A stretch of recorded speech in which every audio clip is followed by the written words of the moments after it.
pagi, salam inspirasi. Kali ini kita akan coba bicara tentang mengapa harus kreatif. Mengapa kita harus kreatif adalah bahwa perubahan adalah sebuah keniscayaan. Oleh karenanya, mengantisipasi perubahan dan mengambil peluang dan kesempatan dari perubahan adalah sebuah keharusan. Untuk kita terpacu menjadi kreatif, maka kita harus mencari alasan mengapa kita harus kreatif. Mengapa kita harus kreatif? Yang pertama adalah kompetisi hanya bisa dimenangkan oleh seseorang yang punya nilai lebih. Seseorang yang mampu menggali kelebihan-kelebihan yang ada pada dirinya sehingga dia bisa berbuat sesuatu yang berbeda, sesuatu yang lebih baik dari orang lain, maka orang tersebut akan memenangkan kompetisi. Lalu selanjutnya, kenapa kita harus kreatif adalah perubahan akan selalu terjadi. Apakah itu perubahan dalam peradaban kehidupan manusia, perubahan tentang kebutuhan hidup manusia, perubahan teknologi, dan segala macam perubahan. Nah, perubahan-perubahan tersebut harus kita ikuti atau kita antisipasi, dan jika perlu kita dahului dengan kreativitas, karya-karya inovasi, sehingga kita bisa muncul sebagai pemenang dari kompetisi kehidupan ini. Lalu yang selanjutnya, kenapa kita harus kreatif adalah bahwa sumber daya alam yang tersedia di muka bumi ini makin lama makin menipis. Bahkan ada yang akan habis, seperti sumber energi minyak bumi. Sedangkan pertambahan jumlah penduduk di muka bumi ini selalu bertambah. Oleh karenanya kita harus kreatif untuk kita tetap bisa menikmati kehidupan ini dengan dengan mencari sumber energi baru, ya, dengan kreativitas. Nah, selanjutnya setelah kita bicara latar belakang mengapa kita harus kreatif, maka kita bicara lagi tentang azas kreatif. Azas kreatif yang pertama adalah harus memberi nilai tambah. Jadi setiap kita berpikir kreatif, maka azasnya adalah yang pertama harus memberi nilai tambah. Lalu yang kedua, azas kreatif adalah kreatif tersebut harus berupa sesuatu yang positif. Jadi harus positif, tidak boleh kreativitas itu yang negatif, yang merugikan, yang merusak. Yang ketiga, kreativitas tersebut bisa sesuatu yang efektif.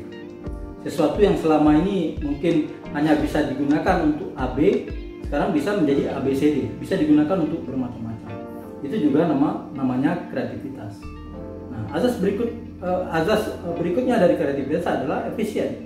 Bisa juga kreativitas itu berupa sesuatu yang efisien.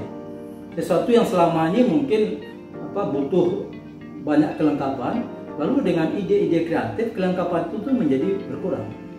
Ya, seperti bagaimana sebuah mesin yang dulunya mungkin untuk 1 km butuh 100 km butuh 10 liter, sekarang mungkin 100 km hanya butuh 2 atau 3 liter. Itu namanya juga kreativitas. Lalu selanjutnya kita bicara tentang asal dari kreativitas. Dari mana asalnya kreativitas?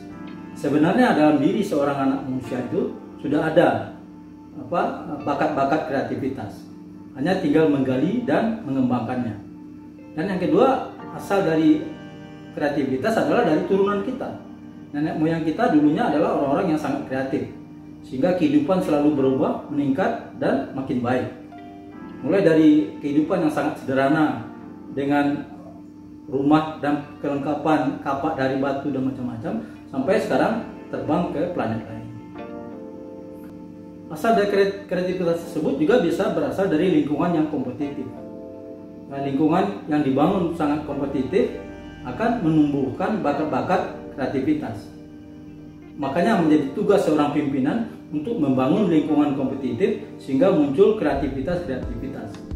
Nah, lingkungan yang tidak kompetitif akan membuat kreativitas menjadi mati atau mati suri. Lalu dari mana lagi asal dari kreativitas? Adalah dari tantangan. Seseorang yang menghadapi tantangan, menghadapi halangan dalam mencapai tujuannya, maka jika dia ingin tetap tujuannya tercapai, maka dia harus kreatif. Dia harus menemukan solusi-solusi baru, solusi-solusi tertentu, sehingga tantangan dan hambatan tersebut bisa teratasi. Selanjutnya kita bicara tentang modal dari kreatif. Apa yang harus dimiliki sehingga seseorang itu bisa menjadi kreatif? Yang pertama, modalnya adalah keinginan untuk menjadi orang yang bermanfaat, keinginan untuk berbuat yang bermanfaat, keinginan agar keberadaannya diakui. Ya, dalam teori Maslow namanya aktualisasi diri. Keinginan tersebut akan membuat seseorang menjadi kreatif, dia ingin berbuat. Lalu apalagi modal dari kreativitas adalah kepedulian. Seseorang hanya bisa menjadi kreatif apabila dia peduli terhadap lingkungan, terhadap lingkungan, terhadap apapun, terhadap sistem, terhadap pola hidup, terhadap apapun. Lalu dari kepedulian tersebut muncul keinginannya untuk memperbaiki, untuk meningkatkan, untuk memberi nilai tambah atau apapun. Yang penting sesuatu yang bermanfaat. Lalu modal berikutnya dari kreatif adalah ilmu pengetahuan. Seseorang untuk bisa mewujudkan kreativitasnya, ide-ide kreatifnya, dia harus punya ilmu pengetahuan agar dia dengan mudah melihat peluang-peluang untuk berbuat yang positif. Lalu apalagi yang keempat dari modal dari kreativitas adalah conceptual thinking.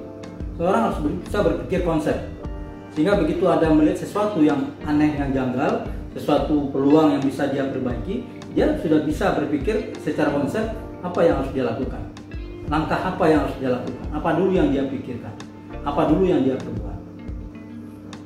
Namun semuanya itu tidak harus dimiliki oleh satu orang. Beberapa orang bisa saja bekerja sama untuk mewujudkan sebuah ide. Oleh karenanya pentingnya di sini modal berikutnya adalah komunikasi.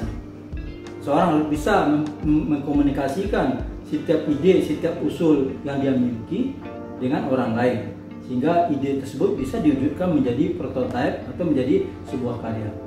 Kalau ide itu hanya dimiliki oleh seorang yang pendiam, didiamkan saja, maka ide itu akan berlalu begitu saja. Demikian sharing kita pada pagi hari ini. Terima kasih. Salam inspirasi.